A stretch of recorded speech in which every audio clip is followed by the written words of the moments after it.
Holland, you've covered the U.S. Congress for quite some time. Did you ever, in your wildest of dreams, imagine that the U.S. debt would exceed $1 trillion a year in your lifetime? Absolutely. Really? Okay, yeah. All right. I love it. Absolutely. Well, it's a game of inches. You know, a trillion is 1,000 billion. It's a million. And it all depends on where the money is going. If it's coming to your congressional district, they're bringing home the bacon. If it's going somewhere else, it's pork barrel politics. And candidate Trump promised that he would solve this whole deficit thing by his second term. That's right, he did. Told us that in 2016. Yes. But the beat goes on, and I bring you from 100 examples of federal taxpayer abuse compiled by the nonpartisan watchdog group OpenTheBooks.com. I'm not making any of this up. Okay. Almost $6 million for Columbia University and the National Science Foundation to create climate change voicemails from the future, describing ravages projected from now until 2065. Who could make this up? Yeah, what? Congressman Mo Brooks, an Alabama Republican, found $2.5 million to produce the children's cartoon Space Racers.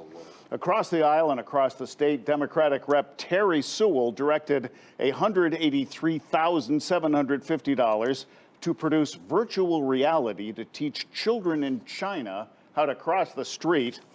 And while every state confronts the homelessness crisis, South Dakotans mark historic Hobo Day with a $12,000 grant secured by Congresswoman Christy Neem. Wow. Conspiracy theorists might wonder why Uncle Sam is arming non-military agencies. Wow. 1,300 guns purchased by the Department of Health and Human Services included a shotgun, 5 submachine guns, and 189 automatic firearms, and 4 million rounds of ammo. So we see all of this money being spent, and they're putting most of it all on the credit card. Sure. You know, they're not balancing the budget before they make this spend. They're putting it all on the credit card and saying, hey, let the future generations worry about it. That's how it builds up this high. Republicans in Congress have called themselves deficit hawks, yet under the control. They own Congress right now. They have the Senate.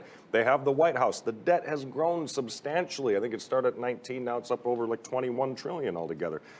Is the Republican claims of fiscal responsibility truly just a campaign trail scam at the end of the day? The numbers would say so, because if you look back, go back as far as skinflint Jimmy Carter, who frustrated a Democratic Congress by being such a penny pincher.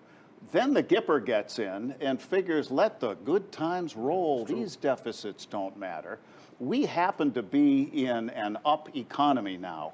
It's been building since before the present president.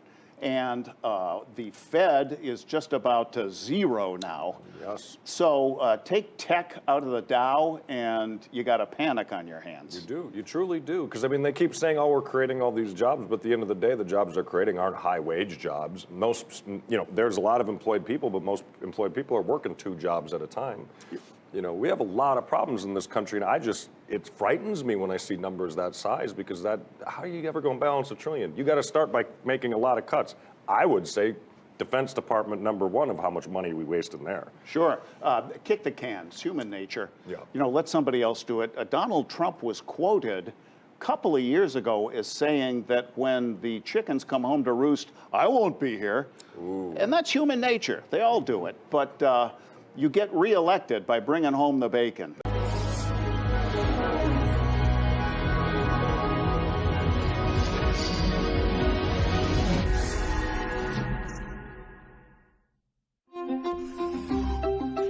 I'm Larry King, questioning, listening, learning. You know, I've always said I never learned anything when I was talking. It's important to listen. Question more.